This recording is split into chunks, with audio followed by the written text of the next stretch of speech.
menggunakan minyak masak yang penuh. Jangan risau, jadi anak bongsu ni apa yang dia nak semua dia dapat.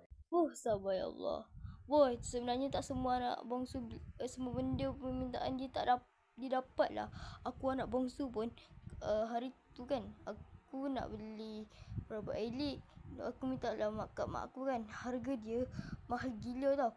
Harga robot elik tu harga dia 1,000 juta ringgit. Jadi mak ayah aku kata aku kena apa kena menabung dulu. Aku kena menabung. Tapi sebenarnya lepas tu aku malas lah nak menabung. So aku rasa cancel lah nak beli robot elik sebab malas lah nak menabung. Jadi bukan semua anak bongsu semua benda permintaan anak bongsu akan dapat. Aku beli robot elik tak dapat tau.